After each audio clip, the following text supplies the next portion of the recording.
50 years since UNDP was created. Since then, the organization has made a terrifically important contribution all over the world. It's a very great pleasure for me to welcome all of you to this 50th anniversary ministerial meeting for UNDP.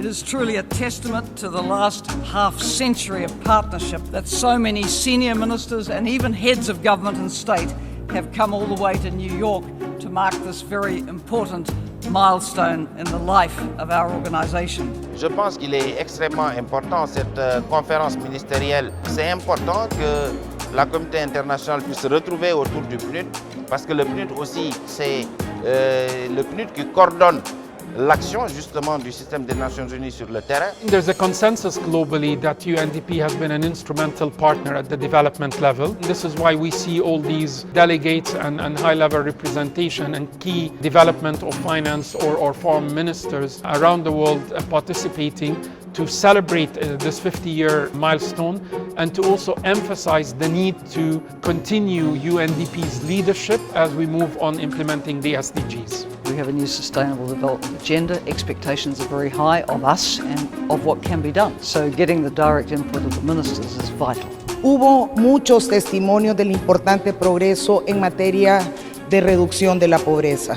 Hubo consenso en que la erradicación de la pobreza va más allá del aumento de los ingresos. Se trata también del bienestar y la felicidad de todas las personas y abordar retos de igualdad de género, cambio climático y degradación ambiental y la desconexión entre zonas urbanas y rurales. En particular, se requiere apuntar a las comunidades indígenas los esfuerzos para fortalecer habilidades y conocimientos para mejorar la productividad de pequeñas y medianas empresas y para generar empleos para los pobres son indispensables para asegurar que todos se beneficien del crecimiento y el desarrollo. On behalf of the breakout session 2, Protecting Planet and Sustaining Development, I would like to read the key messages and takeaways. Participants recognize that achieving the 2030 Development Agenda and the SDGs requires a greater focus on the environment development nexus and growth that is environmentally sustainable. Panelists highlighted examples of the reform, policies and institutional structures for interministerial coordination to advance sustainable development at the national level, covering green jobs, budgeting for environment mainstreaming, innovative financing schemes as payment for ecosystem services, phasing out subsidies on fuel, water and electricity, and taxation policy in line with the Addis Tax Initiative. The topic that we were asked to cover was preventing violent conflict, building peaceful societies. And what we agreed on in the group is that we need positive, visionary leadership. This matters at local, national, regional and global levels. Inclusive societies that also create inclusive job-creating growth based on diversity and involvement of largest possible groups of stakeholders. And lastly, building peace is no longer a process contained within borders. Regional and global commitments and solidarity are needed. We are all in the same boat. Geographical distance doesn't matter. The problems are our common challenges and problems. The title of our session was Managing Risk and Building Resilience. Very often we seem to think of development and sustainable development as a continuum.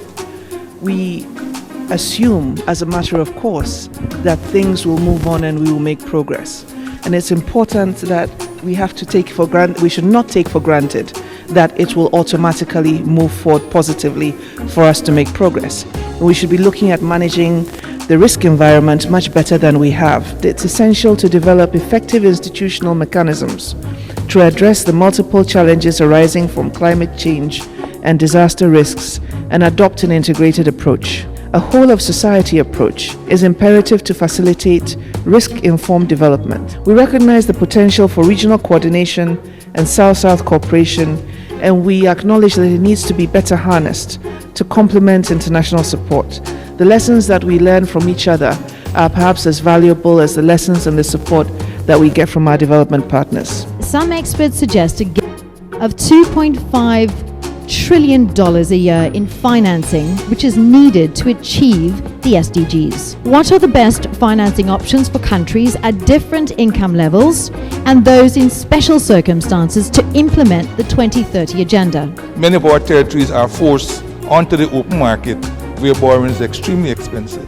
Of course, you can cut expenditure, but very often the expenditure you are going to cut are going to have an effect on poverty at the end of the day. You can cut also the capital expenditure, but this also will have an effect on building resilient infrastructure.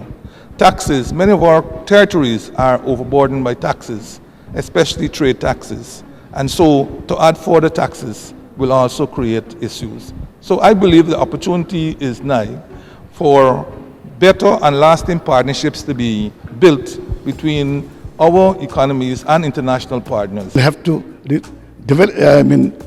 make tremendous effort in mobilizing resources domestically, and it is possible to mobilize resources domestically. When you mobilize resources domestically, the cost automatically comes down, simply because you know that your money is limited, so you bring down the costs, and that is where the solution lies, you see. ODAs and the way we're dealing with it is we're making sure that ODAs and other official flows are being used in a more smarter approach, in a more catalytic approach, and leveraging additional resources so that we can continue financing the requirements of the SDGs. Humanitarian development nexus is a key for helping institutions to use a variety of resources efficiently, and also for establishing more resilient communities. As the largest UN development agency and also the lead coordinator of the UN development system, UNDP has a particular role to play in helping countries deliver the Agenda 2030. Second thing which is very important is not only to have strategies and to think about it. I think the biggest challenge is how to implement strategies, and this is how UNDP can help a lot and assist and can have a really added value based on first the participative approach. It's important to have a participative approach to include women, youth, NGOs, civil societies and others. UNDP can help maintain an international commitment and momentum through strong, clear communications that will galvanize global action. And in doing so, we will look to UNDP to show leadership and to work through all partners to keep them focused on implementation. My expectation of UNDP is that it helps us to build internal capacities for formulating and evaluating bankable projects on the basis of which we can secure funding. Most of our countries within the course of the last 20 years have graduated from low income to middle income countries. And here in these countries, where we lack is the expertise on how to overcome and address middle income trap, and how to create jobs, diversify economies, and add values. So that's where we believe that UNDP, with its impartiality and flexibility, will be able to help us. We are very grateful for the presence of so many ministers, senior leaders, excellencies here at this meeting. And your generosity in thought and action and commitment to our shared agenda, and the confidence you've expressed in us. Your inspiration and recommendations will guide our future work.